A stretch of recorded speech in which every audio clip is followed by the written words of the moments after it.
Request करूंगा look साहब से कि वो हमें बताएं कि क्या फ़ैसला है इस वक्त, डायसिस की क्या सिचुएशन है लीगली, पादरी फ्रेडरिक साहब कहाँ स्टैंड करते हैं और डायसिस इस वक्त किन मुश्किलात का शिकार है।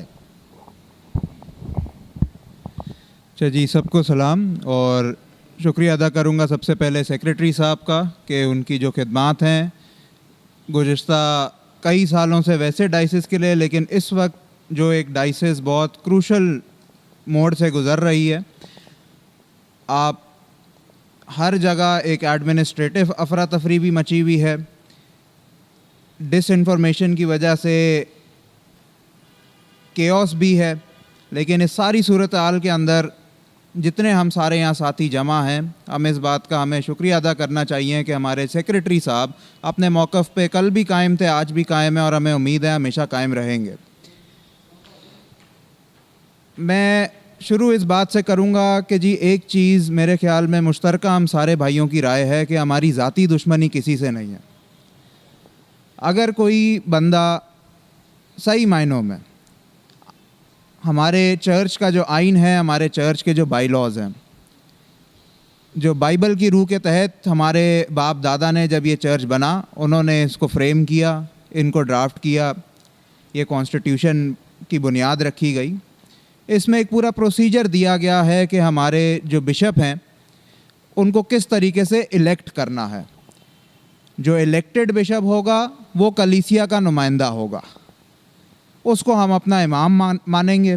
फिर वो भले हमें पर्सनली पसंद हो ना पसंद हो, किसी की ज़ात से हमारा जो मर्ज़ी इख्तलाफ हो, लेकिन एक कॉन्स्टिट्यूशन के हवाले से, कॉन्स्टिट्यूशन के हिसाब से जो प्रोसीजर उसमें प्रोवाइडेड है, कोई बंदा अगर मुंतखब हो जाता है बिशप, तो मेरे ख़्याल में किसी के पास जवाज़ नहीं है कि कोई फिर अपनी प्रेफरेंस की वजह से किसी को कहे जी मैं इसको बिशप नहीं मानता। अगर हम किसी साहब को बिशप नहीं मानते तो सिर्फ़ एक वजह से कि जो कॉन्स्टिट्यूशन में एक प्रोसीजर प्रोवाइडेड है वो उसके हिसाब से, उसके मुताबिक इलेक्ट नहीं हुए। जिस कॉन्स्टिट्यूशन, हम जिस चर्च के मेंबर हैं सारे यहाँ पर, हम उस चर्च के कॉन्स्टिट्यूशन के पाबंद हैं। उसकी पासदारी करना, उसकी बालादस्ती करना हम पे पाबंद है, हमारा फ़र्ज़ है। वो उसकी वायलेशन हम नहीं कर सकते। कॉन्स्टिट्यूशन की रूह से अगर एक बंदा जो प्रोसीजर, जो मेकैनिज़म, जो रूल्स इलेक्शन के कॉन्स्टिट्यूशन में प्रोवाइडेड हैं, उस हिसाब से अगर एक बंदा इलेक्ट नहीं होता और अपने आप को फिर भी ज़बरदस्ती कहना शुरू कर देता है जी मैं बिशप हूँ, और उसके साथ भले सैकड़ों लोग कहना शुरू कर दें जी ये बिशप है, मेरे ख़्याल में हर एक ईमानदार को, हर एक उस आदमी को जो अपने आप को मसीही कहता है, जो ये कहता है कि जी मैं इस चर्च का मेंबर हूँ, जो अपनी शनाख्त चर्च ऑफ पाकिस्तान में ढूंढता है, और जो फिर ये दावा करता है कि जी मैं इसके आइन और इसके बायलॉज़ की बालादस्ती करूँगा, मैं इसकी पासदारी करूँगा, ये मुझ पे लागू होते हैं, तो मेरे ख़्याल में ऐसा कोई भी शख्स एक ऐसे बंदे को जो इस आइन के ख़िलाफ़ वर्जी करते हुए अगर बिशप की सीट पे आके बराजमान होता है, इस चर्च के जो मेंबर्स हैं उन पे ये वाजिब नहीं कि ऐसे आदमी को बिशप तस्लीम करें। बुनियादी बात ये है, अदालत के अंदर कुछ हजरात इसी हवाले से मुकदमा फ़ाइल किया हुआ है उन्होंने कि जनाब ये जो इलेक्शंस हुए जिसके अंदर अलेजेडली फ्रेडरिक साहब कहते हैं जी मैं जीत गया, आपने देखा अगले दिन उनकी कॉन्सेक्रेशन हुई, ताजपोशी आप कह लें। अदालत ने अभी तक ये तय पाया है कि जनाब कुछ ना कुछ ये सारे प्रोसीजर में गड़बड़ है, और उस गड़बड़ की वजह से अब मैं आपको ऑर्डर्स की तारीख बताता जाता हूँ। जिन बहुत सारे लोगों के पास व्हाट्सएप वगैरह पे हम कोशिश करते हैं फ्लोट करें, जिनके पास नहीं है वो बाद में सेक्रेटरी साहब से मुझसे रब्ता करके उनकी कॉपियाँ भी हासिल कर सकते हैं। सबसे पहला ऑर्डर 9/12/2020 को आया, सेम डे इलेक्शन था। अगर किसी को याद हो तो 9/12/2020 को सेम डे कराची में इलेक्शन शेड्यूल किए गए थे। अदालत ने कहा कि जनाब हम इलेक्शन नहीं रोकते, इलेक्शन आप होने दें, सब बिशप साहिबान आए हुए हैं, सारी तैयारियां हुई हैं, आगे पीछे सारा इंतज़ाम हुआ है, जो भी इलेक्शन हो रहा है आप उसे इलेक्शन करने दें। लेकिन जो रिज़ल्ट है इलेक्शन का वो तब फाइनल होगा जब अदालत अपना हतमी फ़ैसला देगी। ये 9/12/2020 को अदालत ने करार दे दिया था कि इलेक्शन जो जैसा मर्जी भी हो जाए उसका रिज़ल्ट तब तक फाइनल नहीं होगा जब तक उसका हतमी फ़ैसला इस सारे केस के ऊपर अदालत ना दे दे। अच्छा, इत्फाकन ये है कि 9/12/2020 को इलेक्शन कंडक्ट ही नहीं हुआ था, कुछ बिशप साहिबान ने बाइकआउट कर दिया था। अगली इलेक्शन की तारीख आई थी 30/4/2021 को। 29/4/2021 को इलेक्शन से एक दिन पहले दोबारा कोर्ट में समाअत होती है। कोर्ट एक मज़ीद ऑर्डर करता है अपने 9/12/2020 के ऑर्डर को मेंटेन करते हुए कि जी हमने उस वक्त भी इजाज़त दी थी कि इलेक्शन करवाएं, तो आज भी हम यही कहते हैं कि इलेक्शन करवाने दें, लेकिन जो इसका रिज़ल्ट होगा वो तब फाइनलाइज होगा जब हम अपना हतमी फ़ैसला देंगे, सारी चीज़ें एग्जामिन करने के बाद कि जी क्या है क्या नहीं है, जिरा हो जाए सारी पार्टियों की, हम सारा कानूनन पेचीदगियाँ देख लें, तो उसके बाद हम हतमी फ़ैसला देंगे, तब रिज़ल्ट अनाउंस होगा, रिज़ल्ट फ़ाइनल होगा। उसी के साथ साथ अदालत ने बहुत और वाज़े कर दिया सारी सूरत हाल को। एक लफ्ज़ है कानून के अंदर इस्तेमाल होता है, स्टेटस को। स्टेटस को का ये मायने है कि जो मौजूदा सूरत हाल है, जो निज़ाम इस वक्त इस प्रेजेंट टाइम के ऊपर है, वही बरकरार रहना है। जब तक अदालत ना कहे कि जी आप आगे बढ़ें, तब तक वही जो निज़ाम है वो वैसा ही रहेगा। 29/4/2021 को सबके इल्म में है कि हमारे कमिजरी मॉडरेटर्स कमिजरी कलीम जॉन साहब, वो इस डाइसिस के लीगल चेयरमैन थे। वो इंटरिम बिशप बतौर मॉडरेटर्स कमिजरी, उनका चार्ज था इस डाइसिस के ऊपर। तो स्टेटस को का ये मायने हुआ कि मॉडरेटर के जो कमिजरी हैं बिशप कलीम जॉन साहब, इलेक्शन के बाद भी जब तक इलेक्शन के रिज़ल्ट को अदालत हतमी तौर पे सारी चीज़ें करके फ़ाइनल करार नहीं दे देती, अप्रूव नहीं कर देती, तब तक कलीम जॉन साहब अपना चार्ज अपने इख्तियार में रखेंगे। वो बिशप होंगे और जो मर्ज़ी जीते, वो फ्रेडरिक साहब जीतते, कोई दूसरा नुमाइंदा जीतता, जो भी जीतता, वो चार्ज टेक ओवर नहीं कर सकता जब तक रिज़ल्ट फ़ाइनल नहीं होगा। स्टेटस को बरकरार रखना है। अच्छा, 30 तारीख के इलेक्शंस का आपको सबको रिज़ल्ट याद है कि टाई में एंड हुआ था। हमारे मोहतरम पादरी साहब सुनील पतरस साहब और फ्रेडरिक जॉन साहब के दरमियान टाई हो गया था और कोई आगे उसका नतीजा नहीं निकल पाया था। दोबारा तारीख दी गई थी कुछ महीनों के बाद, 18 अक्टूबर 2021 को इलेक्शन की। उन इलेक्शन से पहले कोर्ट की समाअत हुई थी 13 अक्टूबर 2021 को। अदालत ने फिर अपने जो माजी में उनके किए गए फैसले थे,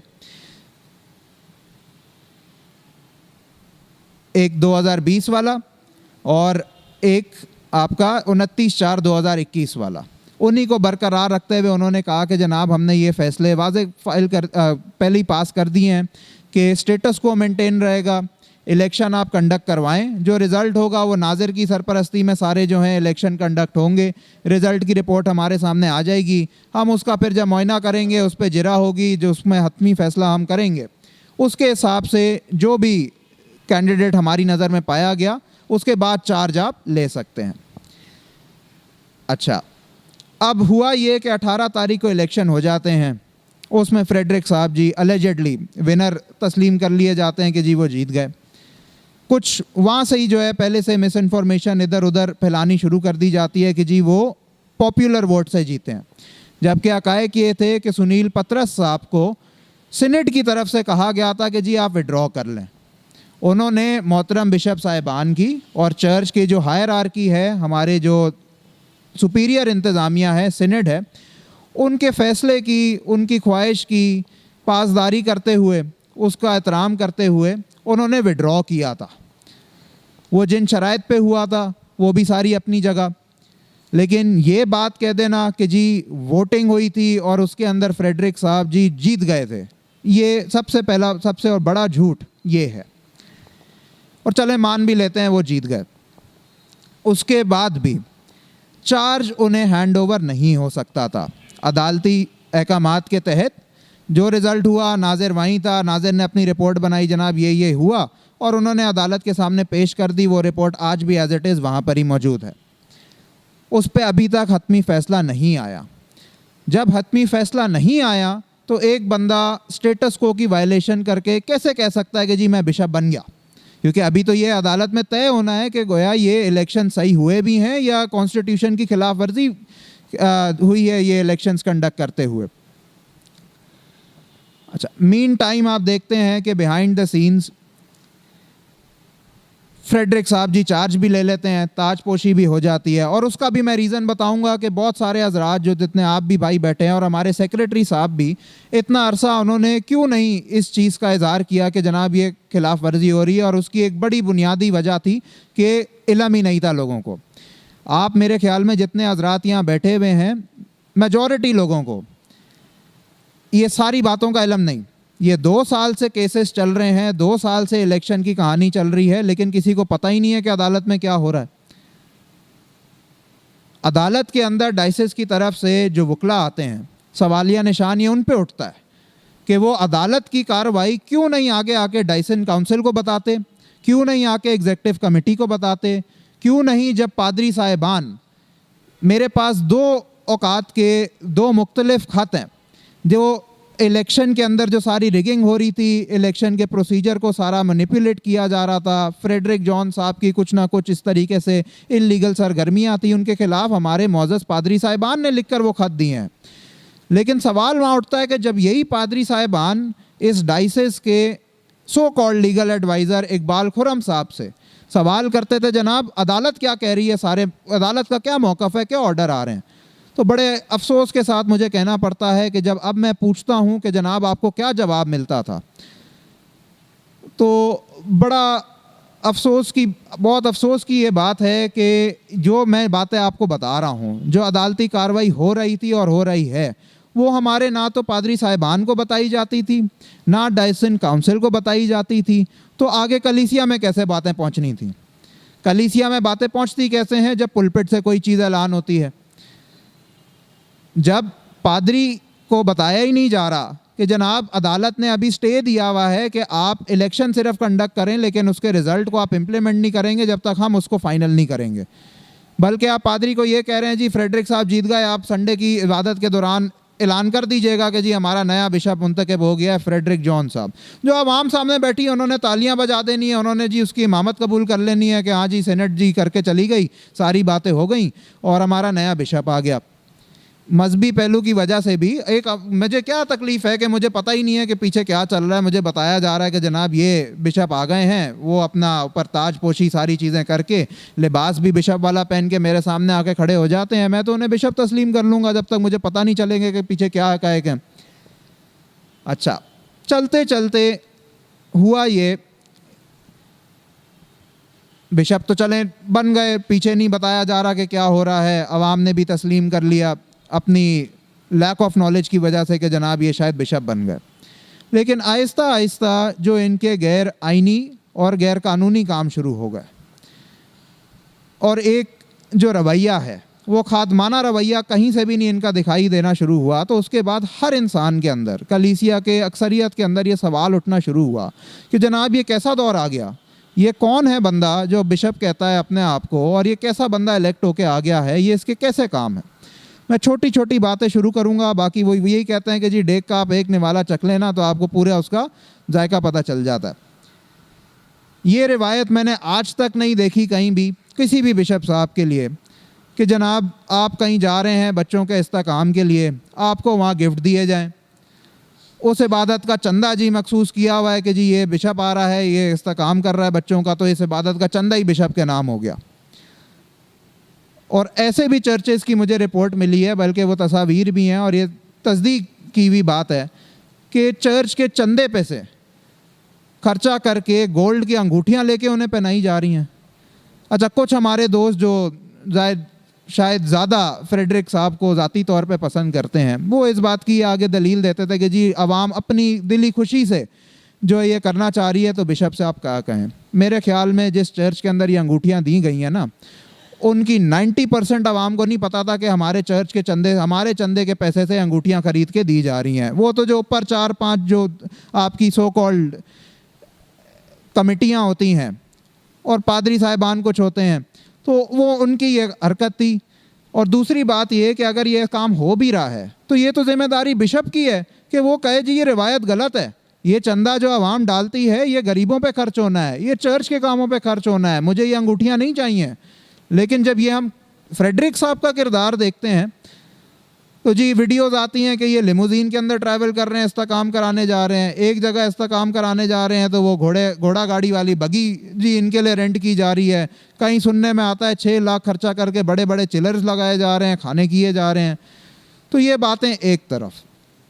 दूसरी बात ये मैं सिर्फ बता रहा हूँ कि जी चलें अगर फ्रेडरिक साहब को हम तस्लीम भी कर लेते कि ये सही बिशप हैं तो इनका किरदार क्या रहा है 1 साल के अंदर। ये कम से कम भी तो 15-20 साल एज फैकल्टी एसोसिएटेड रहे हैं आपके सेंट थॉमस सेमिनरी के अंदर, ये बात का सबको इल्म है। ये फैकल्टी थे वहाँ पे। जैसे ही इन्होंने आके बिशप की सीट संभाली है, इल्लीगली संभालना शुरू की है, अचानक इन्होंने एक ईमेल लिख दी सारे चर्च ऑफ पाकिस्तान के बिशप साहिबान को और दीगर इंतज़ामिया को कि जनाब ये सेमिनरी की बड़ी बुरी हालत है और ये तो बिल्कुल बंद होने वाली है, ख़राब होने वाली है और इसका मेयार बहुत गिर गया है, यहाँ स्टूडेंट्स नहीं हैं। मेरा और मेरे लाइक माइंडेड लोगों का फ़ौरन जो है एक जहन के अंदर बात आई कि जनाब ये कोई ना कोई साजिश है। एक बंदा जो 15-20 साल इस सेमिनरी के अंदर था, उस वक्त इसको ये चीज़ नहीं जाहिर हो रही थी कि जनाब ये सेमिनरी का मेयार गिरता जा रहा है या इसकी कोई ख़राबियां हैं या कुछ मसले हो रहे हैं। 18 अक्टूबर 2021 तक भी इनको ये इस चीज़ का इल्म नहीं था, ना ये चीज़ें इनके ऊपर आश्कारा थी कि जनाब ये सेमिनरी का मेयार गिर रहा है। बड़ी हैरानी की बात है कि जी जैसे ही आके आप बिशप की सीट पर बैठते हैं तो फिर आपको एकदम से हो जाता है कि जी ये तो सेमिनरी बिल्कुल तबाह हाल हो गई है और बिल्कुल बंद होने की नौबत इसकी आ गई है। ये सारी हैं साजिशें। हम कहते हैं कि जी गुज़िश्ता जो दौर था उसके अंदर जी बड़ी ख़राबियाँ थी, सारी चीज़ें थी, होंगी। सेक्रेटरी साहब ने जून के महीने में एक ख़त मॉडरेटर साहब को, पूरी सेनेट को एड्रेस करके लिखा कि जनाब इल्ज़ामात लगते हैं कि पिछले गुज़िश्ता 18-20 साल के अंदर बड़ी जी करप्शन हुई, बड़ा इधर उधर बहुत मामलात ख़राब हुए।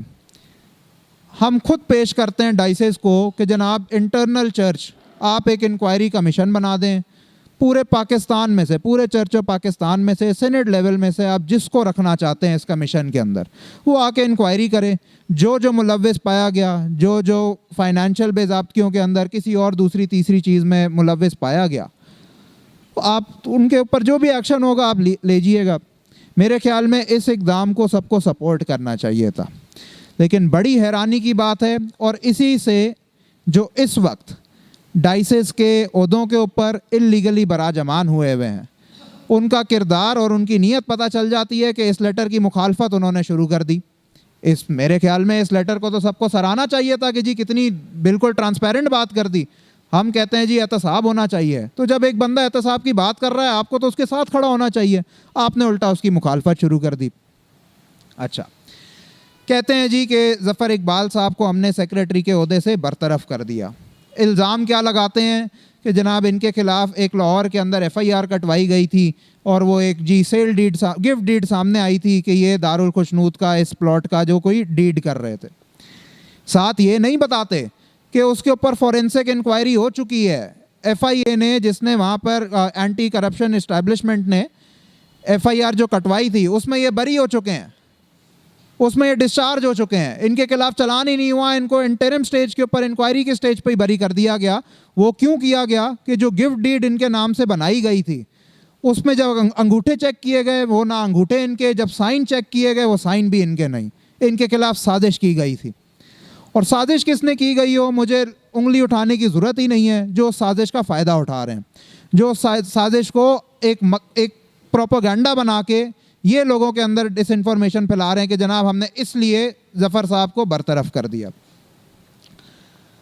पहली बात ये, जो इन पे इल्ज़ामात लगाए गए, आज भी दावा है, सब आप साबित कर दें, वो तो पहले ही लेटर लिख चुके हैं सेनेट के को कि जी आप अपनी इंक्वायरी कमीशन बिठा लें, जो जो मुलविस पाया गया सबको सज़ा दी जाए। दूसरी बात ये कि एक बंदा बिशप ही नहीं, ठीक है, उस रेजोल्यूशन पे आपने जैसा मर्जी दूसरे भी जो एग्जीक्यूटिव कमेटी वाले थे उनसे भी आपने साइन ले लिए, उनको भी मिसगाइड करके। उस रेजोल्यूशन में फ्रेडरिक जॉन के बतौर बिशप साइन है। एक आदमी को जब कोर्ट की तरफ से इख्तियार ही नहीं है कि जी आप बिशप हैं, आप ना तो कोई मॉरल एक्शन, एक्लीजियास्टिकल हम कहते हैं, आप उर्दू में समझ लें कि जी पासबान के जितने जो आपके रूहानी एक्शंस हैं आप वो भी बतौर बिशप नहीं ले सकते और एडमिनिस्ट्रेटिव भी नहीं ले सकते। आपकी इस साइन की, आपका जो बिशप फ्रेडरिक जॉन आप लिखते हैं और बतौर बिशप साइन करते हैं, इसकी तो कानूनन वैल्यू कोई नहीं है। तो जो आप रेजोल्यूशन साइन कर रहे हैं कि जी जफ़र साहब को हमने बरतरफ कर दिया, उसकी तो कानूनन कोई वैल्यू ही नहीं है, कोई हैसियत ही नहीं है। जफ़र साहब को लीगली आज तक बरतरफ नहीं किया गया। ये इस वक्त के डाइसेस के लीगल सेक्रेटरी हैं। इनके खिलाफ इरफान शरीफ, जो खुद साख्ता सेक्रेटरी, जिसको फ्रेडरिक जॉन साहब illegally without any legal authority secretary की सीट पे बराजमान उसे कर दिया, उसने ज़फ़र साहब के खिलाफ हाई कोर्ट के अंदर एक सूट फाइल किया और उसमें प्रेयर मांगी कि जी इनको रोक दिया जाए, ये बतौर सेक्रेटरी काम ना करें। उन्हें कोई स्टे नहीं मिला इनके खिलाफ। ये लोगों को मिसगाइड करते हैं कि जी जफ़र साहब के खिलाफ स्टे हमने ले लिया। वो स्टे क्या दिया अदालत ने? वो दिया कि जी जफ़र साहब अपने प्राइवेट और पर्सनल यूज़ के लिए, अपने ज़ाती मफाद के लिए डाइसेस का लेटर हेड यूज़ नहीं कर सकते। वो तो वैसे भी कहते हैं जी मैंने आज तक अपने ज़ाती और प्राइवेट मफाद के लिए नहीं किया, तो आइंदा भी नहीं करेंगे। वो तो ये वाला फैसला तो हमें 100 दफ़ा कबूल है। ये तो जितने डाइसन काउंसिल के लोग हैं, जितने एग्जीक्यूटिव कमेटी के हैं, ये तो वैसे ही सबको कहना चाहिए कि जी आज के बाद या आज तक भी हमने किसी ने अपने ज़ाती मफाद के लिए डाइसेस का लेटर हेड यूज़ नहीं किया। अब इस स्टे ऑर्डर की ये क्या लोगों को मिस इन्फॉर्मेशन करते हैं कि जनाब हमने जफ़र साहब के खिलाफ स्टे ले लिया। मेरा दावा है कि जनाब आप आके आज दिखा दें कि आपने कहीं भी स्टे लिया हो कि जफ़र साहब सेक्रेटरी नहीं है डाइसेस के, या इनको रोक दिया गया हो कि ये डाइसेस के सेक्रेटरी का अपने फ़राइज़ सरअंजाम ना दें। आज इस वक्त ये कबूल करेंगे जी मैं सेक्रेटरी नहीं हूँ। और बात, बहुत अरसा जब तक जफ़र साहब को इस बात का इल्म नहीं था कि पीछे अदालत के क्या हक़ाइक़ हैं, क्या फ़ैसले हैं, और वो टोटली रिलाय कर रहे थे इकबाल खुर्रम साहब की इन्फॉर्मेशन पे, जो इकबाल खुर्रम साहब आके बताते थे, जो तशरीयाँ देते थे कि जनाब कोई मसला नहीं है, कोई स्टे नहीं है, और फ्रेडरिक साहब को बिशप सब ने तस्लीम कर लिया, अदालत ने कह दिया है वो बिशप है। ये भी बतौर सेक्रेटरी, बतौर लेमैन अपने वकील की बात सुन के उस पर यकीन करते थे। लेकिन यूं ही इन्हें पता चला कि जनाब अदालत के फ़ैसले क्या हैं और मिसगाइड यहाँ क्या किया जा रहा है, इन्होंने 30 मई 2022 को इकबाल खुर्रम को डाइसेस के सारे केसेस से बरतरफ किया कि जी आज से आप डाइसेस के लीगल एडवाइज़र नहीं हैं। डाइसेस अपने सारे केसेस के अंदर वकील चेंज कर रहे हैं। और 31 मई को अदालत के अंदर फ्रेडरिक जॉन के खिलाफ सेक्रेटरी डाइसेस ने कंटेम्प्ट ऑफ कोर्ट की एप्लीकेशन फाइल कर दी कि जनाब अदालत के ये हक़ाइक़ थे, हमसे छुपा के रखे गए और पीठ पीछे ये क्या काम कर रहे हैं। आपने अभी तक इजाज़त नहीं दी गई इन्हें कि जी ये बतौर बिशप काम करें, लेकिन पीठ पीछे ये अपने आप को बिशप कह के और ये सारे गैर आइनी काम कर रहे हैं। जैसे ही ये एप्लीकेशन फाइल होती है, 2 तारीख को इनके खिलाफ, 2 जून को, ये 31 मई को कंटेम्प्ट की एप्लीकेशन जफ़र साहब ने फाइल की बतौर सेक्रेटरी डाइसेस। 2 जून को इनके खिलाफ ये उल्टी सीधी रेजोल्यूशन पास होना शुरू हो जाती है कि जी हम जफ़र साहब को हटा रहे हैं। प्रोपेगेंडा आप सारा समझ लें कि क्या चल रहा है। 2 जून तक इनसे किसी को कोई इख्तलाफ नहीं था, कोई इन पे चार्जेस नहीं थे, कोई इनके ऊपर इल्ज़ाम नहीं था कि जनाब इनकी कोई करप्शन है, कुछ है। ये सारी जो एक मसनूई करप्शन के चार्जेस बनाए गए, एक प्रोपेगेंडा रचा गया, उसका बैकग्राउंड ये है कि 31 तारीख को इन्होंने कंटेम्प्ट ऑफ कोर्ट बतौर इस डाइसिस के ज़िम्मेदार सेक्रेटरी, बतौर एक मसीही और बतौर एक लॉ अबाइडिंग सिटीज़न कि जनाब हम क्यों अदालत को मिसगाइड करें। अगर इकबाल खुर्रम हमें करता जा रहा है, हमें अब एक चीज़ का इल्म हो गया है, तो हम तो अदालत को जाके बताएं कि जनाब ये क्या मामला चल रहा है। इन्होंने अपना कानूनन राइट इस्तेमाल करते हुए और कानूनन फ़र्ज़ को निभाते हुए जैसे ही अदालत के अंदर जाकर जाली बिशप के खिलाफ प्रोसीडिंग्स इनिशिएट की, तो इनके खिलाफ ये सारा प्रोपेगेंडा हो गया। बहरहाल उसकी भी क्या कानूनी हैसियत है वो भी मैंने आपको बता दिया। अदालत में समाअत होती है इनकी कंटेम्प्ट ऑफ कोर्ट की एप्लीकेशन पे 6 जून को। एड़ी चोटी का जोर लगाया जाता है इकबाल खुर्रम और दीगर अशखास की तरफ से कि जनाब नहीं, कोई कंटेम्प्ट नहीं हो रही, कुछ नहीं हो रही। और ये भी कहा जाता है कि जी हमने 2 जून को ज़फ़र साहब को सेक्रेटरी के ओहदे से हटा दिया है, तो इनकी एप्लीकेशन को एंटरटेन ना किया जाए। शुक्र है खुदा का कि अदालत हक और सच, हमारा तो ईमान है कि जी अदालतें जो हमारी बैठी हुई हैं वो कोई आंखें बंद करके तो नहीं फैसले कर रही, हक़ाइक़ उनके सामने हैं। वो इकबाल खुर्रम की और उस वक्त इनके जो एडवोकेट जनरल थे सलमान तालिबुद्दीन साहब, वो भी इनकी हिमायत कर रहे थे, उनके मौक़िफ़ को रद्द करती है और फ्रेडरिक जॉन साहब और बिशप कलीम जॉन के ख़िलाफ़ कंटेम्प्ट ऑफ कोर्ट के शो कॉज नोटिस जारी हो जाते हैं कि जनाब हमने स्टेटस को का ऑर्डर किया था, आप पीठ पीछे बिशप कलीम जॉन कैसे और किस इख्तियार से फ्रेडरिक साहब को अपना चार्ज हैंड ओवर कर गए। इनको शो कॉज नोटिस हो जाते हैं। ये 6 जून 2022 से इनको शो कॉज नोटिस हुए हैं। आज तक फ्रेडरिक जॉन साहब ना कोर्ट में पेश हुए, ना इनकी तरफ से इन पे जो शो कॉज नोटिस हुए हैं कि जी आप कंटेम्प्ट कर रहे हैं, इनकी तरफ से कोई रिटन तहरीरी जवाब भी आज तक नहीं जमा कराया गया। क्यों? क्योंकि इनके पास कोई जवाब ही नहीं है। 6 जून के बाद तारीख अब जो नेक्स्ट लगी थी वो गुज़िश्ता दिनों के अंदर 8 नवंबर 2022, अभी लास्ट वीक ये तारीख हुई थी। इसमें ज़फ़र साहब की एप्लीकेशन पे समाअत हुई थी।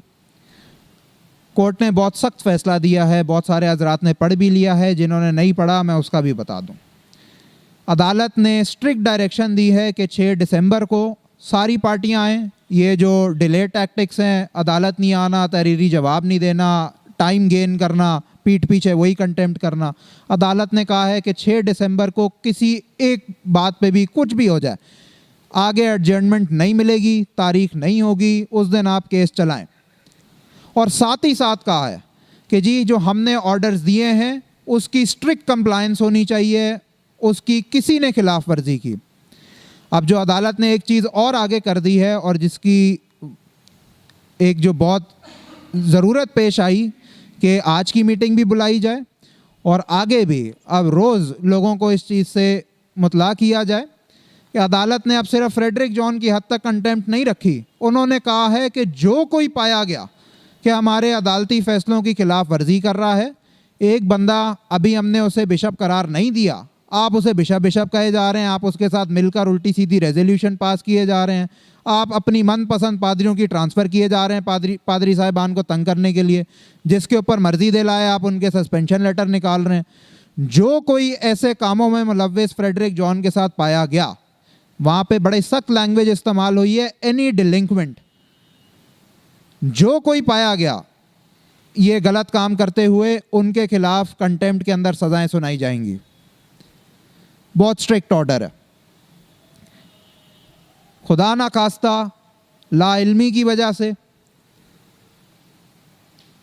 कोई बंदा जिसकी शायद नीयत ना हो कि जी हम डाइसिस को नुकसान पहुंचाएं, लेकिन वो अपनी लाइल्मी की वजह से इन प्रोसीडिंग्स में फ्रेडरिक जॉन के पीछे और इनके लोगों की डिसइंफॉर्मेशन और इनके एजेंडाज पे चलते चलते शिकार ना बीच में हो जाए।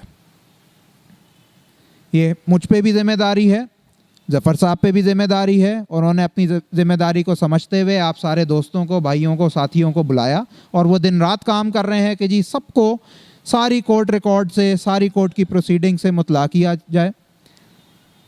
और ना सिर्फ इसलिए कि जी कोर्ट का फ़ैसला लीगली एक अपनी जगह, आप इस चीज़ से अंदाज़ा लगा लें कि ये हमारा इमाम है जिसको पता है कि जी मुझे अदालत ने मुझे अभी तक इख्तियार नहीं दिया, लेकिन वो इतना झूठा आदमी है कि जी हर बंदे को आके झूठ कह रहा है कि नहीं जी मुझे तो बिशप तस्लीम कर लिया है और मुझे तो कोई स्टे नहीं है और मेरे पास सारे इख्तियार हैं।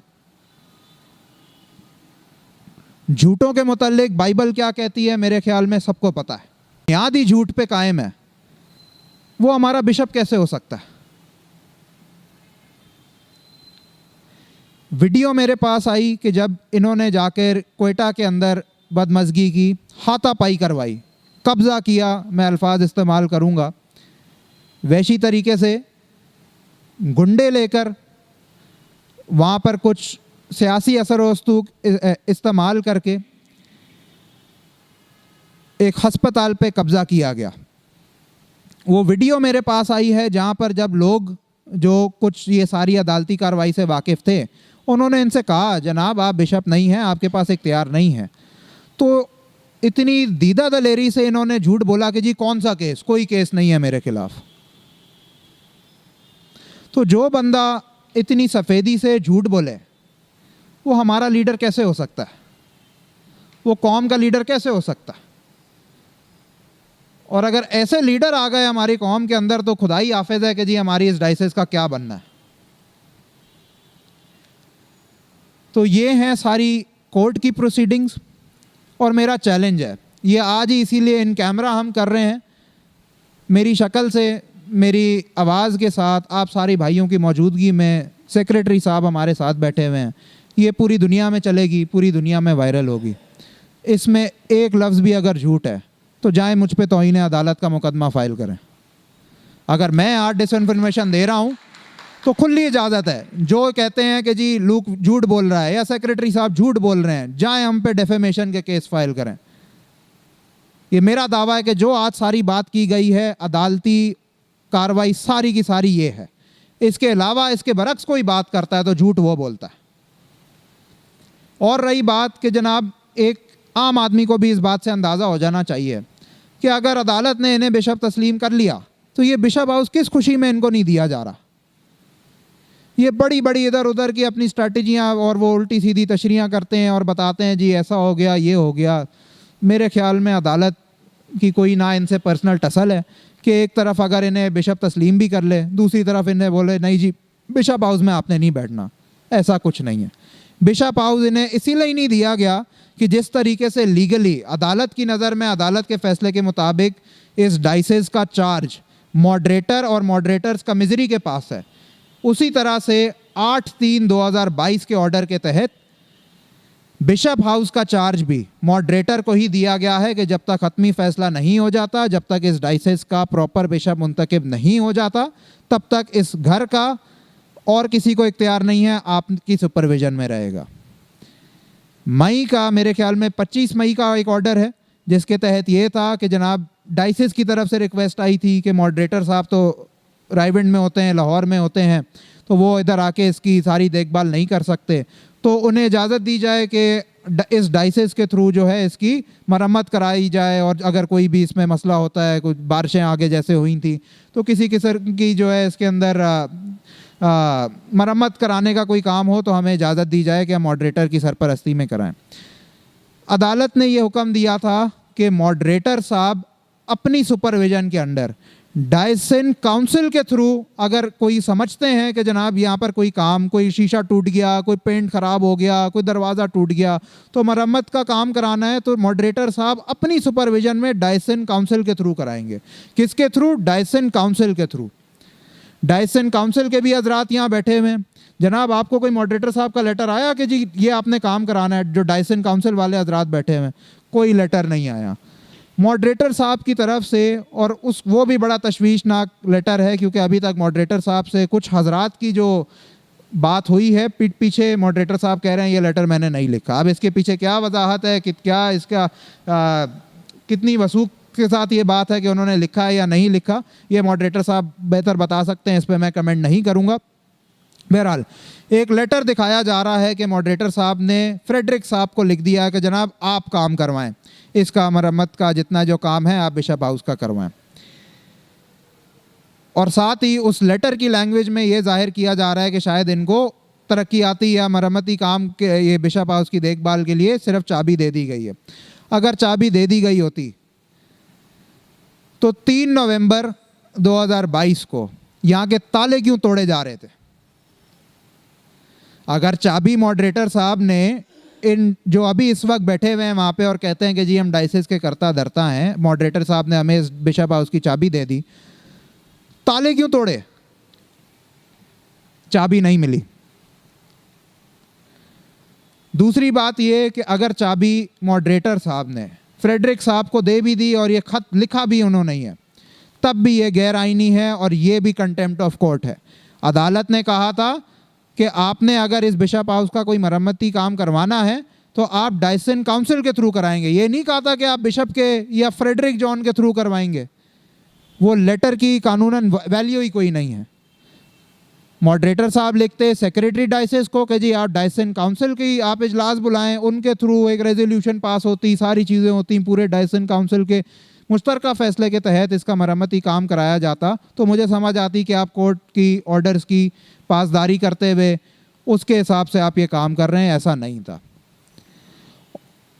तो इसीलिए ये जो पिछले गुज़िश्ता दिनों में लास्ट वीक ये जो सारा वाक़या हुआ था, उसके पीछे भी क्या पस मंज़र था उसका, वो भी मैंने आपको बता दिया।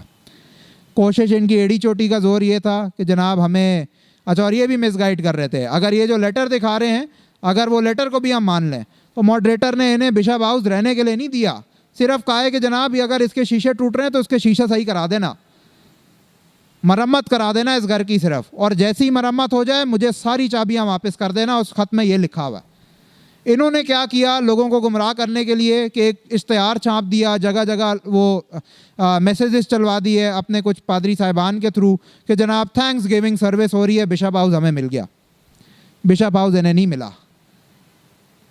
और मैं फिर उसी तरफ आऊँगा कि इतनी छोटी छोटी बातों पे, एक घर के पीछे, एक चार्ज के पीछे, अगर तो इनको एतमाद है ना कि जी जनाब मैं सही इलेक्शन लड़के और मैं सही इलेक्शन लड़के जो हूँ इस सीट पे मुंतखब हुआ हूँ, तो फिर इनको डर किस बात का है कि ये अदालती फैसले के लिए नहीं रुक रहे?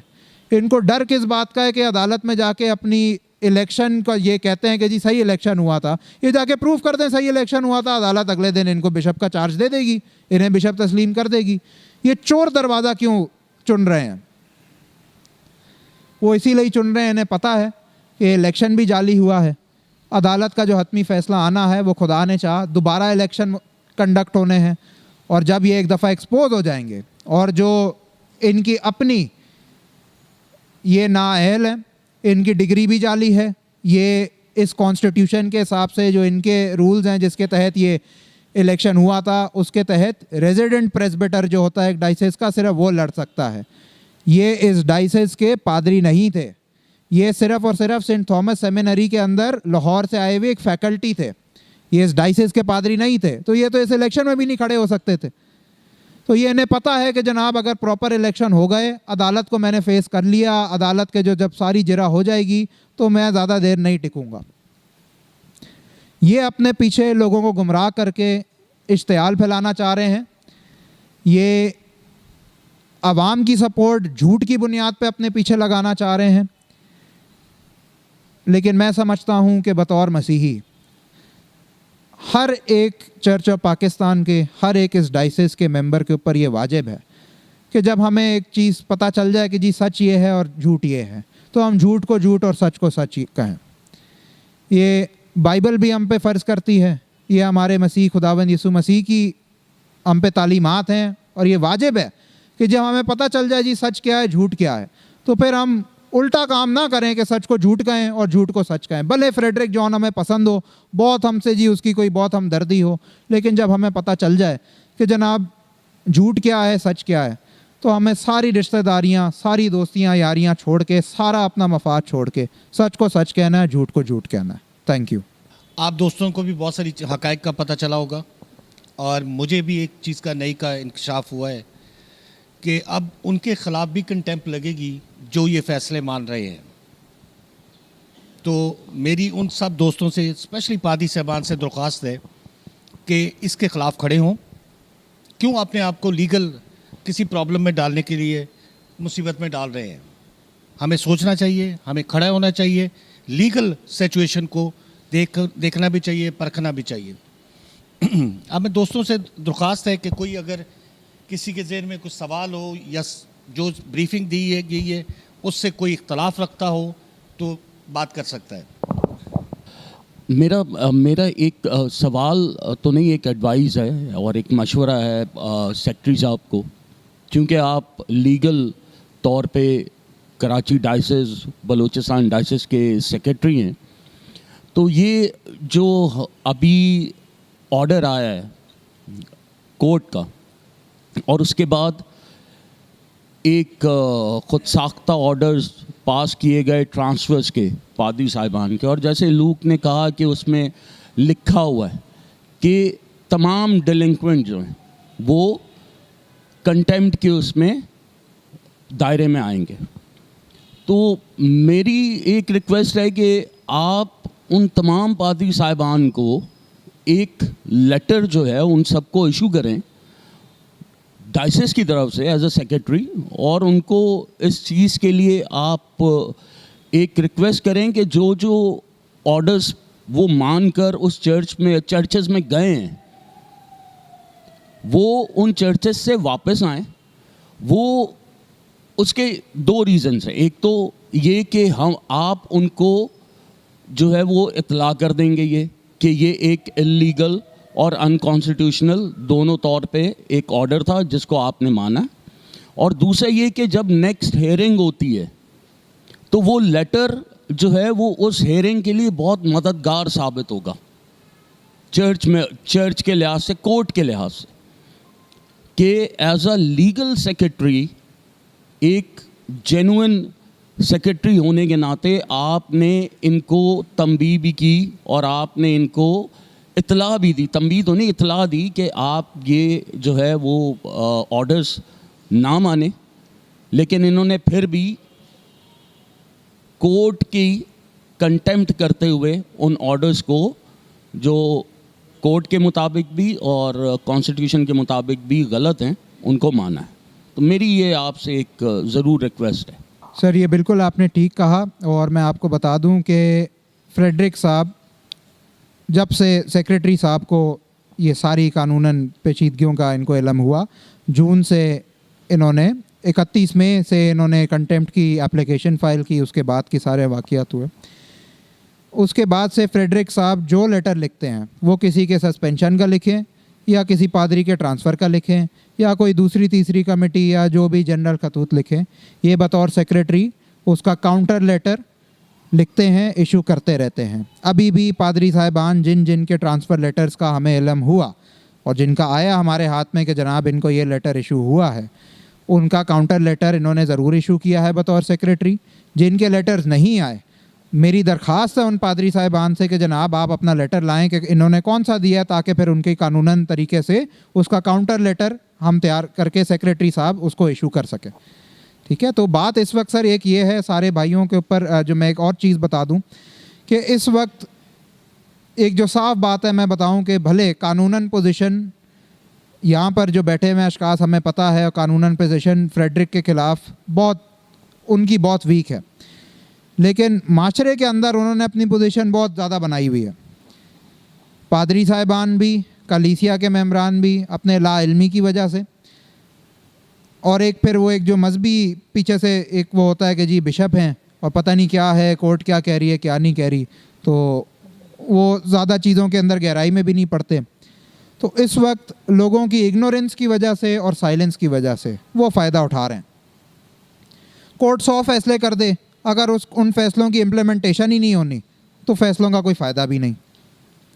हम 100 कंटेम्प्ट फाइल कर दें, कंटेम्प्ट में सज़ाएं भी आ जाएं, यहाँ पर पादरी साहिबान या दूसरे तीसरे झूठ को सच और सच को झूठ कह के एक गलत आदमी को प्रोटेक्ट करते रहें, तो हम क्या कर लेंगे? कुछ भी नहीं कर पाएंगे। हमारे मोहतरम इकबाल डैनियल साहब को लेटर आया, सेक्रेटरी साहब की तरफ से इनके लिए लेटर इशू हो गया कि जनाब उनका लेटर जो जारी करता है वो कंटेम्प्ट ऑफ कोर्ट है और उसकी कोई लीगल हैसियत नहीं है। उन्होंने हकायक जान के उनके लेटर को इग्नोर किया और वो स्टैंड पे कानून के हिसाब से सही स्टैंड पे खड़े हैं।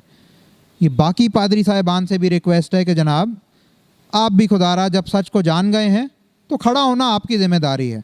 लेटर सेक्रेटरी साहब आपके हक़ में 100 इशू कर देंगे, कानून क्या है, सही क्या है, गलत क्या है। लेकिन अगर आपने उस सच को मानना ही नहीं है, आपने गलत के खिलाफ खड़े ही नहीं होना अपने डर की वजह से या खुदा ना खास्ता किसी मफाद की वजह से, फिर उसका फ़ायदा नहीं।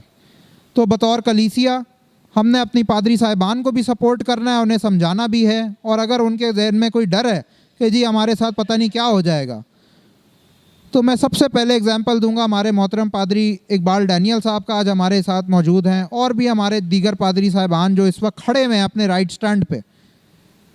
उनके जो जितने ये पेटी भाई हैं साथी दूसरे पादरी साहिबान हैं, आपको किस चीज़ का डर है? आप खुदा के खादिम हैं, ना तो आप एग्जेक्टिव कमेटी के खादिम हैं, ना किसी बिशप के खादिम हैं, ना किसी लीगल एडवाइज़र के खादिम हैं, आप खुदा के खादिम हैं। और बतौर खुदा के खादिम आपके ऊपर ये वाजिब है कि आप सच को सच और झूठ को झूठ कहें। वकील साहब ने बड़ी मुदल्लल गुफ्तगू की है और इसके बाद कोई शक नहीं रह जाता कि फ्रेडरिक जॉन साहब जो हैं वो एक झूठे बिशप हैं। हम अपने आप को खाम को प्रिटेंड कर रहे हैं कि मैं बिशप हूँ, तो इसके बाद तो हैसियत नहीं रह जाती। और दूसरा ये है कि सेक्रेटरी साहब को वाकई भाई से इत्तेफाक करता हूँ, लेटर जो है तमाम डाइसिस में दिए जाएँ कि फ्रेडरिक जॉन हमारे बिशप नहीं रहे, ताकि जो है ना लोगों को पता चले, एक समझ तो आए कि एक सेक्रेटरी साहब जो हैं वो उन्होंने स्टैंड लिया हुआ है इस वजह से कि इलेक्शन जो है वो हुए ही नहीं है, और अगर हुए हैं तो उसकी कानूनी हैसियत नहीं है। जब तक कानूनी हैसियत नहीं होगी तब तक तो वो काम नहीं कर सकते, और जो कर रहे हैं वो गलत है तो कंटेम्प्ट ऑफ कोर्ट में आएंगे। तो ये आप जो है ना एक लेटर ऐसा बनाएं ताकि सारी कलीसिया जो है कराची की और बलूचिस्तान की उनको पता चले। बहुत शुक्रिया। जनाब सेक्रेटरी साहब, मेरी आपसे एक सजेशन है कि अगर टाइम निकाल के चर्च में, सपोज आजम मस्जिद चर्च है, संडे को आपको पता है कि 8 बजे चर्च लगता है, तो चूँकि आप ऑफिशियल हैं, उस जब तक मतलब है कि उनके पास आल्टर का इख्तियार है, ये उनके मैक हाथ में है, वो जो कुछ दिल करता है बता देते हैं, और कलीसिया जो है वो गूंगी बहरी थकी है। अगर आप डिफरेंट चर्चेज में संडे के संडे जाकर अपनी ये ऑफिशियल मतलब है कि जो आप सेक्रेटरी हैं, कोर्ट के आर्डर लोगों को बताएं, अनाउंसमेंट करें, तो मे बी के मतलब है कि जहाँ 75% लोग जो है वो आपके साथ इत्तेफाक करेंगे, क्योंकि पादरी को कोई हक नहीं होगा कि आपको वो स्टॉप करें। तो जब आप ऐसा करेंगे तो मेरा ये आइडिया है कि लोग खड़े होंगे, क्योंकि अभी तक लोगों को कोई अवेयरनेस नहीं है। आजम बस्ती चर्च में मैं अकेला खड़ा हूँ, और मेरे साथ जो कुछ हुआ है वो आपको भी पता है, लूक साहब को भी पता है, और हम लोग आपके साथ एंड तक खड़े हैं। Thank you. तो ये सिचुएशन है जो लूक साहब ने ब्रीफ की, कुछ बातें आप लोगों ने बताई। हमें ये पैगाम हर एक तक पहुंचाना है, हर घर तक पहुंचाना है। पादी साहबान को समझाएं कि वो हक़ाइक़ को देखें, लीगल पोजीशन को देखें। काय का खौफ है, किस चीज़ का डर है? ये खौफ मुझे भी तो हो सकता था, मैं तो सेक्रेटरी था, हूँ, स्टैंड लेने के बाद भी हूँ। कोर्ट ने मुझे मना नहीं किया, हाई कोर्ट ने मुझे मना नहीं किया, लेकिन मैं खड़ा हुआ हूँ हकीकत के लिए और सच के लिए। आप दोस्तों से भी रिक्वेस्ट है ये पैगाम बाकी लोगों तक पहुँचाएँ। आप भी बैठे हैं, अगर कोई खादम हमारी बात नहीं सुनता, वो फिर भी बिशप साहब के कहने पे अपनी मनमानी करता है, तो उसका भी तो हल बताएं कुछ। क्योंकि वो आपके बकौल कहने पे कि कोर्ट ने बिशप साहब को कोई काम करने से मना किया, फिर भी वो अख्तियार देते हैं पादरी साहबान को। पादरी साहबान चर्च में वो ऐलान करते हैं। मैं बतौर इस चीज़ का सबूत बैठा हूँ, मुझे इस बार कमेटी में आने से रोका गया।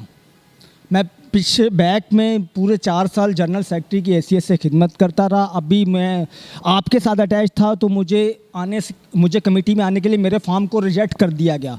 मेरा हदिये का कार्ड बाकायदा, मंशा भाई, अशरफ भाई यहाँ बैठे हैं, मेरा हदिये का कार्ड बिल्कुल क्लियर है, मैं बिल्कुल मतलब हूँ। फिर भी मुझे ऑब्जेक्शन लगा के कि आपके ऊपर कोर्ट की तरफ से केस है, मतलब मेरा नाम दिया गया है, केस में शामिल किया गया है, और मुझे उस ऑब्जेक्शन लगा दिया गया कि आपको कमेटी में नहीं लिया जा सकता। इसका भी तो हल बताएं। जब कोर्ट उनको बिशप तस्लीम नहीं कर रहा, वो फिर भी काम किए जा रहा है, और कानूनी कार्रवाई क्यों नहीं की जाती? इसका भी तो आप कोई हल भी तो नहीं बताते ना इस चीज़ का। अब हमें नाजायज़ के तौर पे कमेटी में शामिल नहीं किया जाता, हम किसके पास जाएं? आपको इसका हल भी तो नहीं निकालते ना। जब हम बाहर रहेंगे तो हम कुछ नहीं कर सकते। अंदर जाएंगे तो हमारे भी कुछ आगे बात करने के इख्तियारात होंगे, हम पादी साहब से बात कर सकेंगे, हम बिशप साहब से बात कर सकेंगे।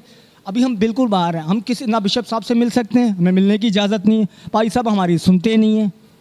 अब हर चीज़ में तो वो इन भाई के जवाब, इनका एक जवाब दे दूँ। ये जो बात इन्होंने की कि क्या कर सकते हैं, हमें आने नहीं दिया जाता, और मैं क्राइसिस ड्रग रोड से हूँ। आपको बता दूं 3 कलीसियाँ ऐसी हैं जहाँ पे ये मॉडरेटर साहब ने जो अपॉइंटी अपना किया, नॉमिनेट किए हुए हैं, इमैनुअल खोकर साहब, उनके अलावा इन 3 चर्चेस में इलेक्शंस नहीं हो सकते। ये लूक भाई के साथ मैं काफ़ी टाइम से गाय बगाए और ऑलमोस्ट इन कांटेक्ट हूँ पिछले 1 साल से। मैंने अकेले ने वो इलेक्शन नहीं होने दिए वहाँ। मैंने पादी साहब को, मैं चले नाम नहीं लेता, मुनासिब नहीं है उनका जो उस वक्त है, मैंने उनको साफ कहा था कि अगर ये पुलपट आपने ऑल्टर अब झूठ बोलने के लिए इस्तेमाल किया तो मैं आपको वहाँ पे आगे खड़ा होकर आपको उतार लूँगा। मेरे फॉर्म के लिए लूक भाई को पता है जब इलेक्शंस हो रहे थे, क्योंकि वो हमने फॉर्म इसलिए सबमिट किए थे अपने कि हमें था कि इमैनुअल खोकर साहब आ रहे हैं और एक वो तरीके से जो कोर्ट ने जो तरीक़ाकार बताया था उसके मुताबिक इलेक्शंस होंगे। मेरा फॉर्म रिजेक्ट नहीं हो सका।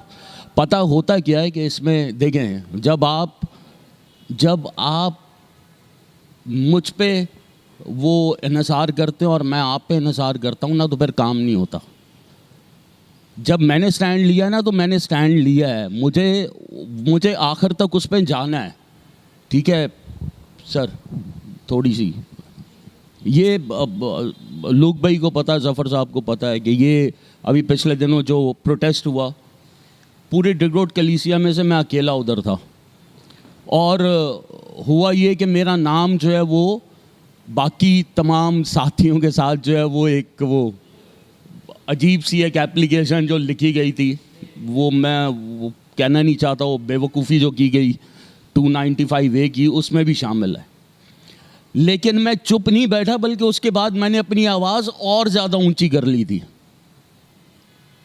और देखें, ये हम जो लोग कम होते हैं ना तादाद में, उनको अपनी ताकत से ज़्यादा जाके अपनी एनर्जी, अपनी जो है ना स्ट्रेंथ जो है ना वो करनी पड़ती है। ये बातें माजरत के साथ, जब आप अकेले खड़े हो जाएं जाके चर्च में, अगर आपका फॉर्म रिजेक्ट कर दे कभी पादरी या बिशप जिसको आप कह रहे हैं वो भी कर दे, तो जो मर्ज़ी कहिएगा मुझे। मैं बता रहा हूँ ना, मुझे 10 चीज़ें बोली गई, लेकिन सबसे पहला फॉर्म मेरा उन्होंने जो है अप्रूव किया था, क्योंकि उनको पता था कि अगर मेरा फॉर्म अप्रूव नहीं होगा, जो कि मैं कोई खुदा न खास्ता बदमाशी से या ज़बरदस्ती नहीं कर रहा था, जो चर्च ऑफ पाकिस्तान का कॉन्स्टिट्यूशन है उसको फॉलो करते हुए दी थी मैंने चीज़ें। तो सर आप भी, एक और गुजारिश है मेरी, हम जितने भाई बैठे हैं ना, चर्च ऑफ पाकिस्तान का एक कॉन्स्टिट्यूशन है, आइन है, उसको एक दफ़ा ज़रूर जो है ना उसको पढ़ें। क्योंकि जब आप आइन की बात करते हैं ना, फिर ना कोई पादरी, ना कोई बिशप, ना कोई और आपके सामने खड़ा होगा, वो खामोशी से जो है ना, चूँकि आप हक सच पे होंगे और आइन के मुताबिक चल रहे होंगे, वो आपको कभी भी उस जगह से हिला नहीं सकता। आरिफ, आपकी बात बिल्कुल दुरुस्त है। 2 तरीके हैं, एक है कानूनी तरीका जो हम अपनाए हुए हैं, लेकिन कुछ जगहों पर कानून को एक्सेप्ट नहीं किया जा रहा, तस्लीम नहीं किया जा रहा, और शायद वो समझते हैं, शायद गलती से वो समझते हैं कि वो दुरुस्त है, हालांकि वो दुरुस्त नहीं है, जिनमें से एक आपके पादी साहब है। दूसरा तरीका जो कानूनी तरीका है, उसमें एक ऑप्शन हमारे पास मौजूद है कि हम कोर्ट में चले जाएं, और जो कि हम सीरियस सोच रहे हैं कि सिविल कोर्ट में केस करके आपकी कमेटी पे स्टे ले लिया जाए और फिर मैनेजिंग कमेटी बनाई जाए, और जब फैसला हो उसके बाद दोबारा से इलेक्शन करवा के इसका कमेटी का हल ढूंढा जाए। दूसरा तरीका है ताकत का। देखें, मैं जो बुनियादी तौर पर समझता हूं कि ताकत का रास्ता हमें नहीं अपनाना चाहिए, कभी भी नहीं अपनाना चाहिए। ताकत आज आपके पास है, कल उसके पास भी होगी, तो डैमेज कौन होगा? कलीसिया होगी। अगर वो गलत हैं, उनको दुरुस्त करना है हमें, इसीलिए हम खड़े हुए हैं। आज हम थोड़े हैं, यही तादाद बढ़ेगी, सैकड़ों में जाएगी, फिर हज़ारों में जाएगी, और मुझे पूरा यकीन है इस पर। कोयटा में इन्होंने ताकत इस्तेमाल की, अभी लोग भी बता रहे थे, कुछ लोगों को ज़ख्मी भी किया, सरसुर फटे।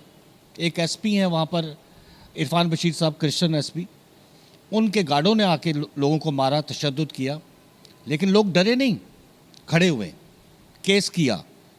और उम्मीद है कि 16 तारीख की जो डेट है उसमें हॉस्पिटल हमें वापस मिल जाएगा। तो हमें कानूनी तरीका अपनाना है, बदमाशी नहीं करनी, ताकत का इस्तेमाल नहीं करना, और पूरा यकीन है खुदावंद हमें इसमें ज़रूर बरकत देगा अगर हम कानूनी तरीके को अच्छे तरीके से पढ़े लिखे अंदाज में अपनाते रहेंगे। आप डिसहार्ट ना हो, चर्च आपका है, डायसिस आपकी है, ये इन लोगों की नहीं है।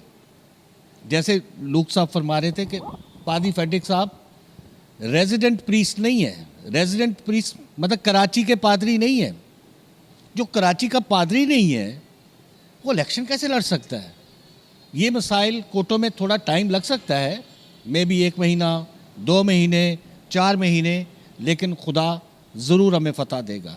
ठीक है, थैंक यू वेरी मच। आप सारे दोस्त आए, आज सैटरडे है, बहुत सारी मसरूफियात हैं, फैमिली में मसरूफियात हो सकती हैं। मुझे हमारी एक स्टाफ है, उनकी बेटी की शादी है, उसमें भी जाना है। आप लोगों का बहुत बहुत शुक्रिया, आप टाइम निकाल कर आए। Thank you very much.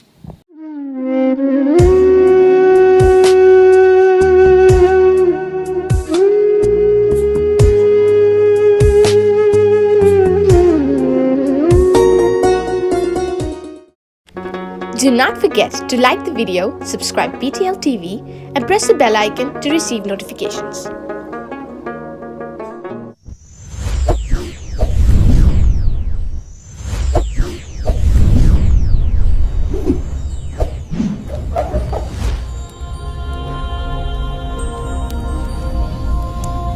Jesus is the light of the world.